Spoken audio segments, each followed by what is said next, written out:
Daddy నాకు ఒక 6 months deadline పెట్టారని తెలిసిన వెంటనే మా చుట్టూ ఉండే చుట్టాలకి ఎక్కడలేని ఎగ్జైట్మెంట్ స్టార్ట్ అయింది. డైరెక్ట్గా నాతో మాట్లాడితే ఎక్కడ రివర్స్ అవుతాను అని మా మమ్మీకి బ్రెయిన్ వాష్ చేయడం స్టార్ట్ చేశారు. మా అత్త మా మమ్మీకి కాల్ చేసి, నీ కూతురు ఏదో పొడి చేస్తుందని సిటీకి పంపావు కదా, ఇప్పుడు చూడు జాబ్ లేదు ఏం లేదు, ఏదో మా బాబున్నాడు కాబట్టి సరిపోయింది, వాడు మంచిగా జాబ్ చేస్తున్నాడు, మంచిగా సంపాదిస్తున్నాడు, మీ పిల్లేమో ఈగోకి పోతుంది, రిజెక్ట్ చేస్తుంది, ఇప్పుడైనా పెళ్లి చేయండి లేకపోతే తర్వాత ఎవడూ చేసుకోడు అని మాట్లాడింది. ఆ మాటలు విని మా మమ్మీ వెంటనే నాకు కాల్ చేసి పెళ్లి చేసుకో అని ఏడవటం స్టార్ట్ చేసింది. నా కెరియర్ కోసం, నా గుర్తింపు కోసం నేను చేస్తున్న ఈ పోరాటం మా రిలేటివ్స్కి అండ్ మా ఫ్యామిలీకి కేవలం ఒక పెళ్ళిని తప్పించుకునే స్కెచ్ లాగానే కనిపిస్తుంది. ఒకరోజు నేను ఇంటికి వెళ్ళాను. ఇంట్లో అడుగు పెట్టానో లేదో పెదనాన్న ప్రశ్నలు స్టార్ట్ చేశాడు. ఏంటమ్మా, ఇంకెన్ని రోజులు ఈ ఖాళీ తిరుగుళ్ళు? మీ నాన్న చూడు నీ గురించి ఆలోచిస్తూ బాధపడుతున్నాడు, బీపీ టాబ్లెట్స్ వేసుకుంటున్నాడు. నువ్వేమో అక్కడ సిటీలో ఎంజాయ్ చేస్తున్నావు. ఎంజాయా? ప్రతిరోజు రిజెక్షన్స్ మెయిల్స్ చూస్తున్నప్పుడు నా గుండె ఎంత బరువు అవుతుందో నాకు మాత్రమే తెలుసు. కానీ మా పెదనాన్న నేను సిటీలో ఉంటూ ఎంజాయ్ చేస్తున్నా అని ఫిక్స్ అయిపోయారు. మా పేరెంట్స్ ముందు నన్ను ఒక సెల్ఫిష్ పిల్లలాగా ప్రొజెక్ట్ చేస్తున్నారు. మా నాన్న నన్ను చూసే చూపులో నాకు నమ్మకం కన్నా రిలేటివ్స్ చెప్పిన మాటలే ఎక్కువగా కనిపించాయి. మా రిలేటివ్స్ డైరెక్ట్గా కలిసినప్పుడు టార్గెట్ చేయడం ఒక ఎత్తు అయితే, ఫోన్లో కూడా మెంటల్ టార్చర్ పెట్టడం ఇంకొక ఎత్తు. అందరిలానే మాకు ఒక ఫ్యామిలీ గ్రూప్ ఉంది, అవర్ స్వీట్ ఫ్యామిలీ అని.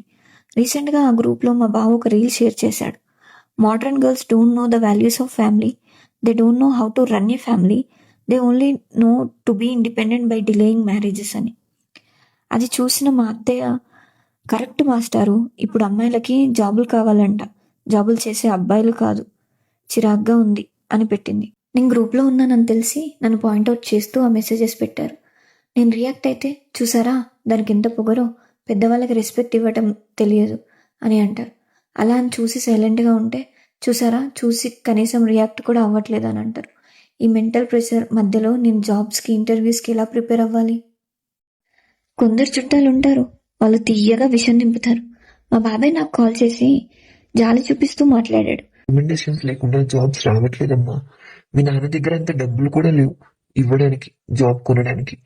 అందుకే చెప్తున్నా, ఎందుకు నీ టైం వేస్ట్ చేసుకోవటం? నేను ఒక మంచి సంబంధం చూసా, వాళ్ళ ఆస్తి చూస్తే నువ్వు లైఫ్ లాంగ్ రాణిలాగా బతకొచ్చు, జాబ్ చేయాల్సిన అవసరమే రాదు. మా బాబాయ్ మాటలు నాకేమంత సింపతిలాగా అనిపించలేదు. మా దగ్గర డబ్బులు లేవని హేళన చేసినట్టు అనిపించింది. నేను ఒక ఫెయిల్యూర్లా అయిపోవాలని కోరికున్నట్టు అనిపించింది. నేను ఎక్కడ సక్సెస్ అయితే వాళ్ళ పిల్లల కంటే ఎక్కువ అయిపోతానని కుళ్ళు క్లియర్గా కనిపిస్తుంది.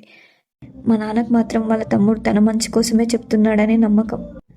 రిలేటివ్స్లో ఒక పెళ్ళుంటే వెళ్ళా. అక్కడ పెళ్లి కూతురు కంటే నేనే ఎక్కువ టార్గెట్ అయ్యా.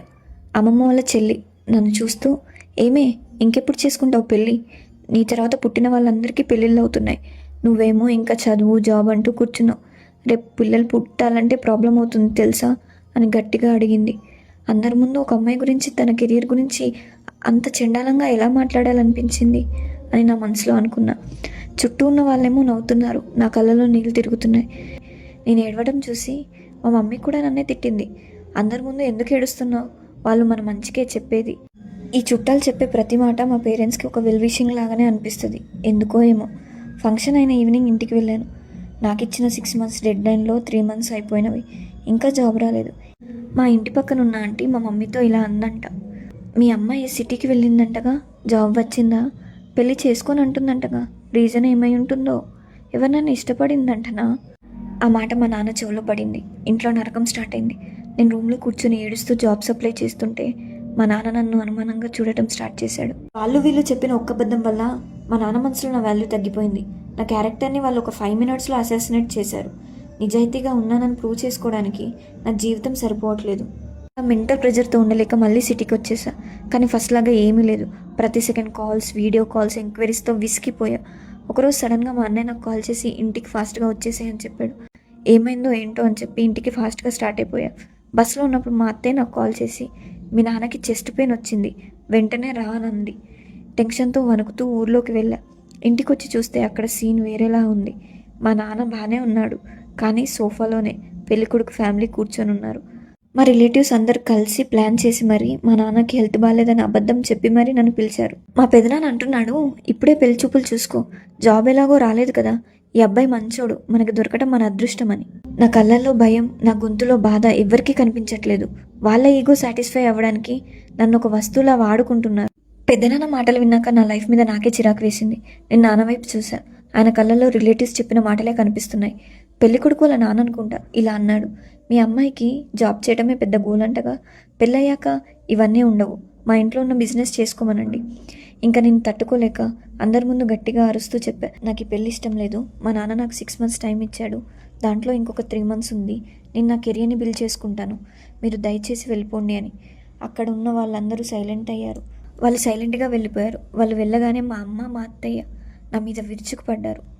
ఎంత పొగరు నీకు, వెతుక్కుంటూ వచ్చిన సంబంధాన్ని రిజెక్ట్ చేసావు, మా పరువు తీసావు, మాతో పాటు మీ నాన్నది కూడా అంటూ వాళ్ళు ఎన్ని మాటలు మాట్లాడినా నేను మాత్రం తలదించుకోలేదు. నా లైఫ్ నా చేతుల్లో ఉండాలని ఆ రోజు నాకు గట్టిగా అర్థమైంది. వచ్చిన సంబంధాన్ని రిజెక్ట్ చేశానని చెప్పి మా రిలేటివ్స్ మా పేరెంట్స్ని పూర్తిగా తగ్గించేశారు. మీ అమ్మాయి మీ మాటే వినట్లేదు, దానికి ఫస్ట్ మీరు డబ్బులు పంపించడం ఆపేయండి, అదే దారికి వస్తుందని మా బాబాయ్ మా నాన్నకి సలహా ఇచ్చాడు. నిజంగానే మా నాన్న నాకు డబ్బులు పంపించడం ఆపేశారు. ఫోన్ చేస్తే లిఫ్ట్ చేయడం లేదు. మా మమ్మీ సైలెంట్గా ఏడుస్తూ కట్ చేస్తుంది. నా ఫ్యామిలీ ఎవరో చెప్పిన మాటలు విని నన్ను పట్టించుకోవట్లేదు. అలాగే కాల్ సెంటర్లో కంటిన్యూగా జాబ్ చేస్తున్నా, ఇంటర్వ్యూస్కి అటెండ్ అవుతున్నా, వచ్చిన మనీతో అడ్జస్ట్ అవుతున్నా. కానీ నా మనసులో ఒక్కటే మాట, నేను ఫెయిల్ అయితే గెలిచేది నేను కాదు, ఆ టాక్సిక్ చుట్టాలు. వాళ్ళని గెలవనివ్వద్దు. బట్ అనుకోకుండా ఒకరోజు ఆ అన్నోన్ నెంబర్ నుంచి కాల్ వచ్చింది, ఇంటర్వ్యూకి షార్ట్ లిస్ట్ అయ్యాను అని. ఫైనల్ రౌండ్ కూడా క్లియర్ అయింది. నా చేతిలో ఆఫర్ లెటర్ వచ్చింది. నేను వెంటనే మా నాన్నకి కాల్ చేసి మ్యాటర్ చెప్పాను. మా నాన్న గొంతులో సంతోషం వినిపించింది. కానీ అంతలోనే వెనక నుంచి పిన్ని వాయిస్ వినిపించింది. జాబ్ వచ్చిందా? పర్వాలేదే, కానీ సాఫ్ట్వేర్ జాబ్లో టైమింగ్స్ బాగోవంట, పెళ్లి సంబంధం రావడమే కష్టమవుతుంది అని. నేను మనసులో నవ్వుకుంటూ అనుకున్నా, వీళ్ళు ఎప్పటికీ మారరు. చుట్టాలందరూ అంతేగా, మనం ఫెయిల్ అయితే తిడతారు, మనం గెలిస్తే వెనకాల పడేస్తారు. కానీ నాకు ఈ 6 months పోరాటం నాకు ఒక విషయం నేర్పింది. మన లైఫ్ మీద మన పేరెంట్స్కి ఉన్న కంట్రోల్ కన్నా ఈ రిలేటివ్స్ క్రియేట్ చేసే ఇల్యూజినేషన్ ఎక్కువ డేంజరస్ అని. వాళ్ళు బ్లాక్మెయిల్ చేస్తారు, ఏడిపిస్తారు, ఒంటరిని చేస్తారు. కానీ సక్సెస్ మాత్రమే వాళ్ళ నోటిని మూపించగలదు. ప్రతి అమ్మాయి ఇది ఫేస్ చేయాల్సిందే.